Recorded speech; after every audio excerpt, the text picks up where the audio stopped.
नमस्कार मित्रांनो, तुमचं स्वागत आहे आजच्या आपल्या पहिल्या ब्लॉग मध्ये. तर आज आम्ही चाललोय बाळूमामाच्या दर्शनाला कोल्हापूरला, आदमापूर येथे. तर ब्लॉग बनवायचं काही म्हणत नव्हतं, पण अर्ध्या रस्त्यात आल्यावर विचार आला की थोडा आपण पण एक ब्लॉग शूट करूया, नाही का. विषय असा होता की सकाळीची ना खूप थंडी वाजत होती आणि पाऊस पण येत होता. तेव्हा गाडी चालून चालून तर पार पुठ्याच्या कातडे गेली होती.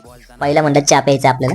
गाडी थांबवली, चहा वगैरे पिलं, थोडा झाडाला पाणी बी निघालं, मग काय निघलं पुढच्या प्रवासाला. गाडी चालून चालून खूप भूक लागली होती. थोडं म्हणलं हातपाय मोकळे करून घेऊ, नाही का. त्यात मित्र म्हणलं मी डबा घेऊन आला, त्याने गरम मस्त पैकी 5-7 चपात्या बटाट्याची भाजी वगैरे घेऊन आला. तर मग आम्ही गेलो खाली, मस्त शेतात रानात जेवायला बसलो. या अशी रानात जेवायला बसायची मजाच वेगळी असते. त्यासाठी असं बाहेर यायला लागते, कळलं का. फायनली आम्ही आदमापूर येथे पोहोचलोय. इथं आलो, असलं डेंजर ऊन होतं ना इथं. सगळ्यात आधी आम्ही गेलो दर्शनाच्या रांगेला, गर्दी कमी होती म्हणून पटकन आमचा नंबर लागला. आतमध्ये आलो, दर्शन वगैरे घेतलं आणि आमचं नशीब एवढं भारी आहे की आम्ही आतमध्ये आलो ना, तिथं आरती चालू होती बाळूमामांची. दर्शन वगैरे झालं, बाहेर आलो. इथं पण एक मंदिर होतं छोटंसं, इथं पण दर्शन वगैरे घेतलं. त्यानंतर म्हणलं आता इथं आलोय म्हणजे तर महाप्रसाद तर खाल्लाच पाहिजे. लगेच अन्नछत्रामध्ये गेलो, तिकडे ताट वगैरे धुतले. तिथं मस्त वरण भात होता, नाही का.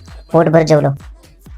त्यानंतर महाप्रसाद वगैरे खाल्ला, दर्शन वगैरे सगळं झालं आमचं. बाहेर आलो, थोडं म्हणलं खरेदी करावं, भंडारा वगैरे, नाही का. सगळं घेतलं. त्यानंतर आम्ही निघलो मेतकेला. मेतकेला आल्यावर मेतकेचं एक वैशिष्ट्य असं म्हणतात की तिथं एक जो खांब आहे, त्या खांबाला हात लावलं तुमचे सगळे भूत वगैरे काय जे करणे वगैरे कोणी केलं असेल ते सगळं निघून जातं.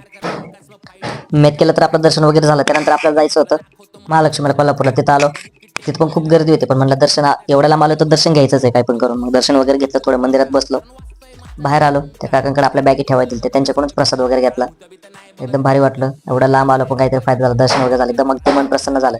तर आता निघतोय पुण्याला. भेटू पुढच्या ब्लॉगमध्ये. धन्यवाद.